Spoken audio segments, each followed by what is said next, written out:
Well, car's back in ugly mode, unfortunately, because we got something important to do today.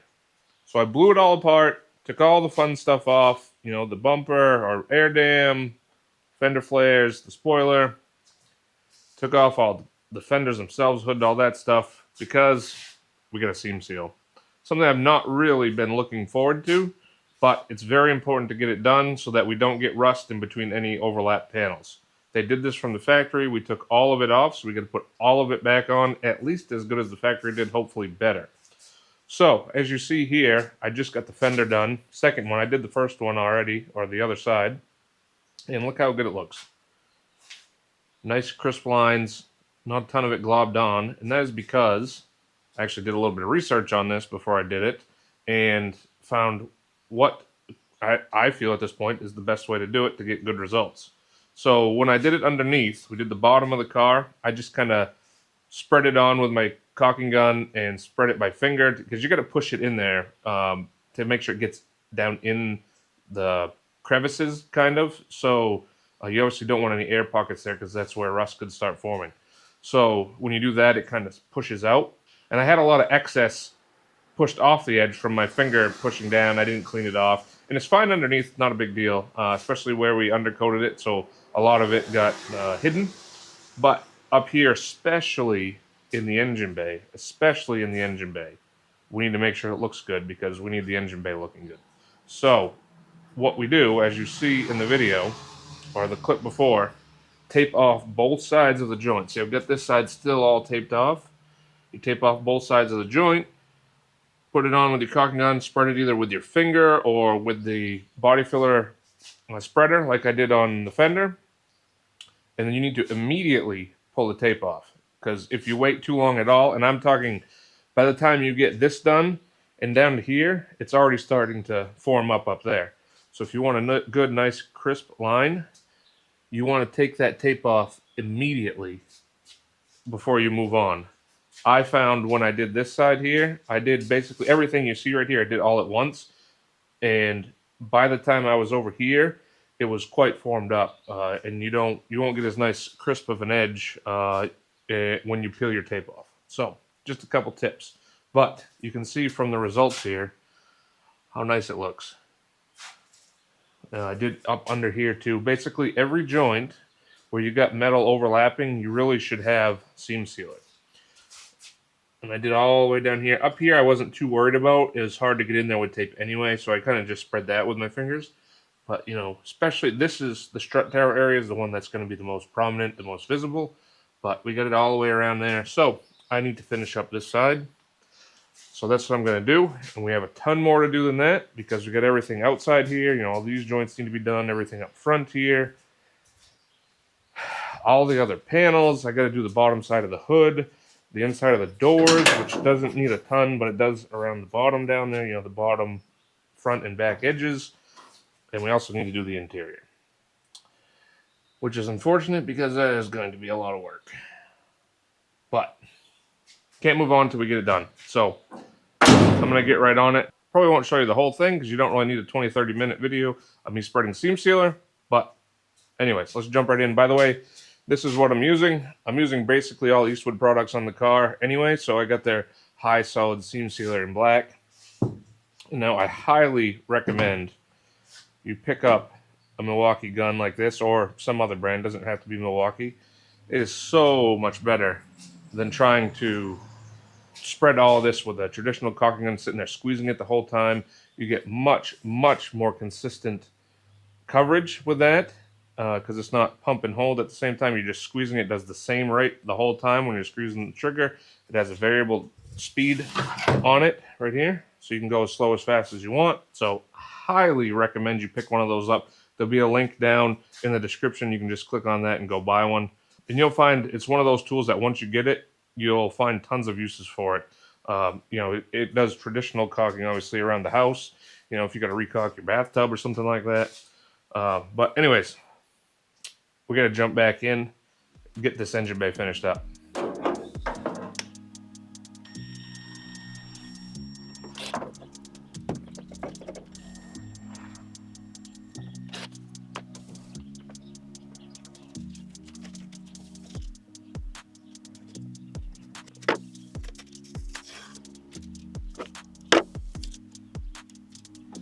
So that works pretty good. The best part of this stuff is, with your tape, you don't need to be exact like you are when you are painting. I mean, if it's a little off, it really is not going to matter. You'll be fine. Just got to plan ahead because we've got a whole bunch of stuff that's connected here. How do we want to do this? Because I really need to make sure I get around there. Good. Maybe we'll do that first. Maybe we'll start here. Yeah, maybe we'll start here and go up around this way.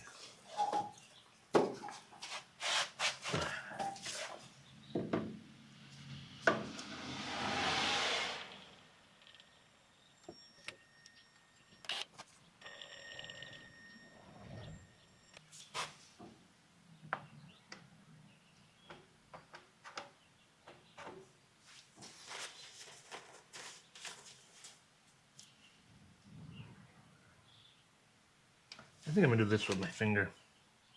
It does get your glove all dirty, but sometimes it's easier.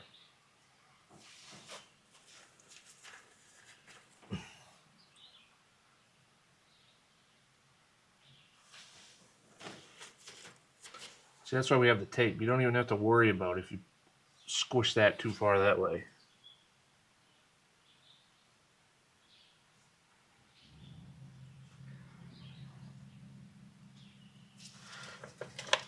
Sometimes we need a little extra. It's easy to squeeze off too much. Or, not squeeze off, but rub off too much, I guess, when you're smoothing it out.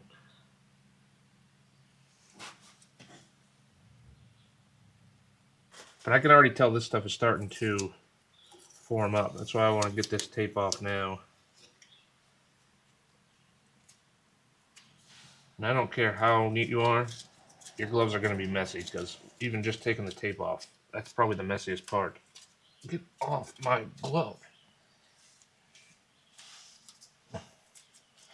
Well then, get off of there.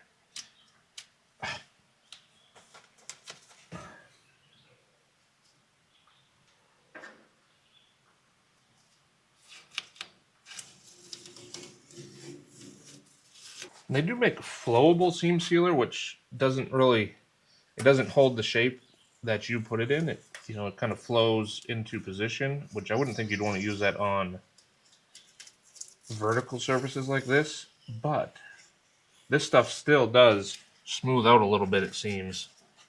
This is smoother than, this stuff over here. I thought it was going to be really high when I came back out this morning, but it's nice and smooth. So it does seem to smooth out a little bit. I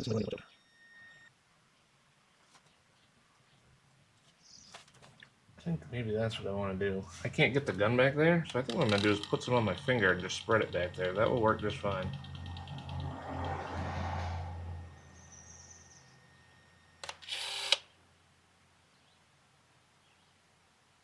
Big thing is make sure we get enough coverage.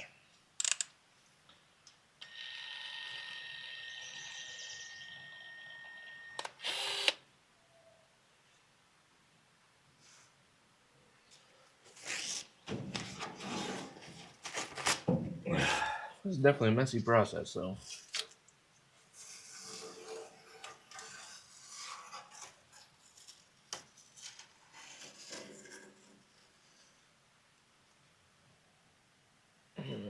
That's an issue. Do something real quick. This tape goes underneath the other tape, and it's going to rip up, so we need to put some in here. Oops, I did that way too high.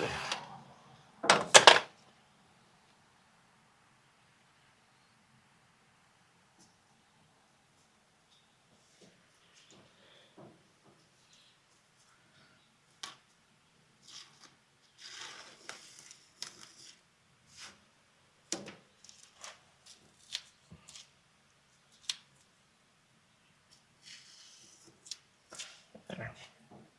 Yeah, not too bad.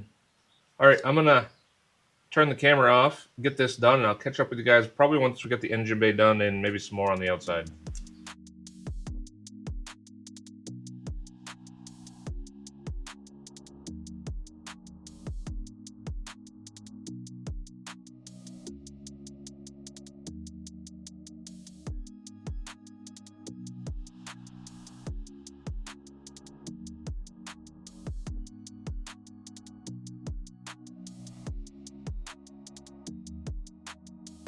Well, I've got a ton done on the car so far. Basically, everything from the A-pillar forward is done 100% unless I miss something that I haven't recognized yet. But we've got everything, every seam in the engine bay, everything up front, everything over here on both sides, including right here and down bottom, because once you get the door back on, it's really hard to get those spots. We've got both doors done, which look at how good the doors turned out. Doing these seams is really easy, and it comes out really, really well doing the tape method. So very happy with that. Also got both of the rear quarters done where we cut that out for the fender flares. We got both front fenders done. So really, I got to do a little bit on the hood, I think. I think I need to do some on the hood. But I'm not 100% sure about that. I can't remember if there's any on there or not. There's got to be. We got to do the hatch and the hatch opening. I think I got to do a little bit around the windshield frame still. Yeah, these little spots like this and probably the corners up here. Got to do around this line right here, up around the door opening. Oh, probably got to do the door opening here too. And then everything inside. Still got everything inside to do. Now, like I mentioned before, that tape method works really, really well when you want to have your lines perfect, like we did on the door, most of the engine bay. So anywhere that I thought I cared about how it looked, especially the engine bay, because that's obviously going to be a point that I'm going to want to show off with the 2JZ in there, I took the extra time to do that. However, it greatly increases the time spent doing this stuff. And I know you can, and I've seen for the more expensive, like 2-part seam sealer stuff from 3M and other companies, you can buy tips that have it come out flat. So you can just go zip right across and it comes out really well. However, I don't have that. So this is another way to do it other than that. But there's areas where we don't really care about because you're never going to see. Like here, this seam right here is covered up by the fender 100% of the time. You're literally never going to see that. So I didn't worry about taking the extra time to do that because it does not matter. You know, anywhere out here, you're never going to see this stuff. You know, areas like the back of the door, though, like especially this edge, you will see, probably not the bottom edge, so you might, but the back edge of the door you will see when the doors are open, right? You know, areas like up here, top of the core support, you'll see all this stuff, and I mean, honestly, it almost blends right in right there. But yeah, it's really not hard of a process. It's very simple. It's just like a lot of things doing a restoration, time consuming. So, but I think I'm about done for the day. I'm just sick of doing this. So I think we're gonna maybe, this is a good project for doing an hour or two after work or something every day. So I'll probably be out here this week messing around with this, you know, after supper or something like that. But yeah, we got most of it done though. The interior, I'm not sure yet what I'm going to do with the interior. I mean, how much do I care about how that looks? It is going to be covered up at some point. It's not going to be covered up to begin with once I start driving the car because I'm not waiting around and holding the car back from driving just because I don't have carpet in it. We'll drive it without carpet in it. And also to go along with that, I'm not sure if I want to put sound deadener in the whole car. You know, Dynamat or something, other brands, but same idea. I'm not sure if I want to do that or not because of the extra weight. It is a decent weight increase. However, these cars are very thin.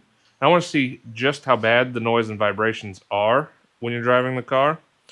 So that might be in the future. So just in case I want to do that, I don't need to put the carpet in first just to take it back out to do the insulation or sound deadening. But either way, eventually everything in there is going to be covered up in some way.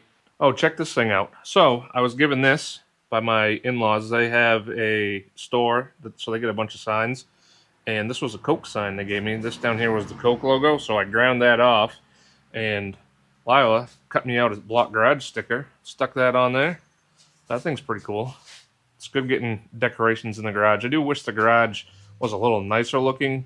It would be really nice if it was insulated out here. But, you know, maybe eventually I'll put some walls up inside.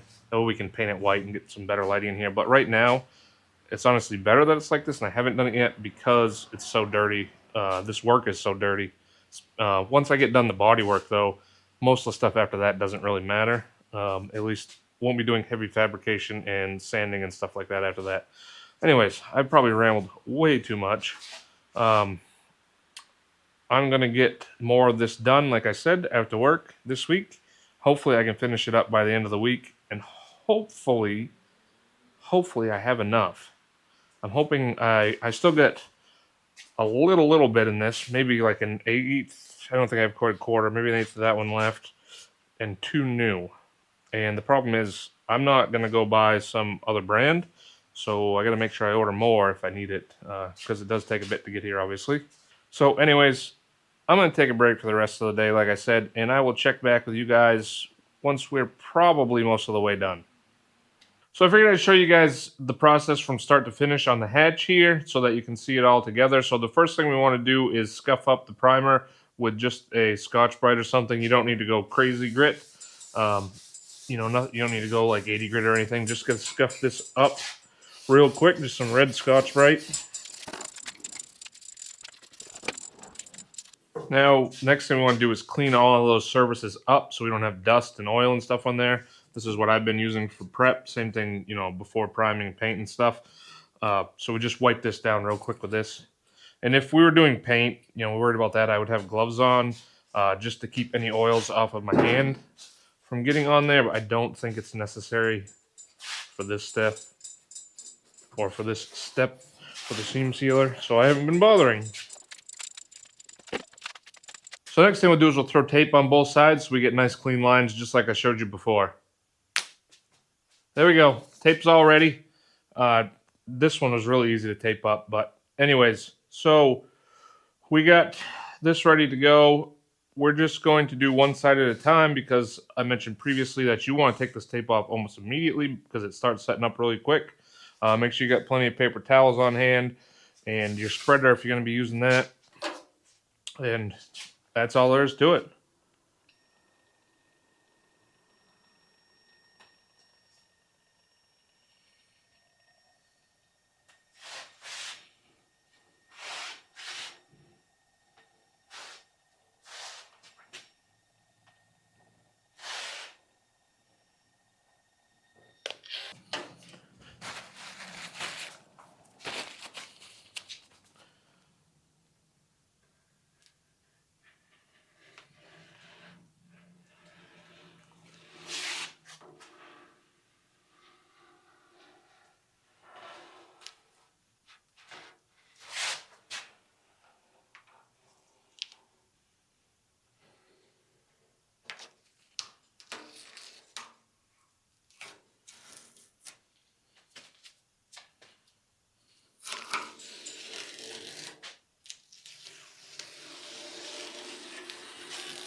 And that's the results we get. Pretty good, I think. Nice and smooth all the way around. So that's the basic process when you want it to look really nice. Definitely useful in some areas. Definitely a waste of time in others, but that's how you do it. And we're done. So I finished up the whole car. All of the seam sailing is now done. We already had the engine bay done right. I threw the fenders back on. Both of the fenders are done on the back side. I did the little bits on the back side of here. I had a little bit to do underneath here, under where the wiper motor goes. The hood did all the way around that. Everything, I did the doors as you saw, the hatch you saw I got done, and I've now completed all of it on the interior. I did up here on the drip rail, and then if you can see in here, I know it's black on black, but everything is done. Did everything back here in the rear that needs to get done. Did back here by the taillights because that has a seam right there that needs to be done. So I did the hatch opening. I don't know if I showed that off already. The hatch opening is all done. So unless I missed something, we are all done. Which is, honestly, this took, as usual, longer than I expected. I knew it was going to be a process, but, you know, everything's done. I'm going to grab a light real quick.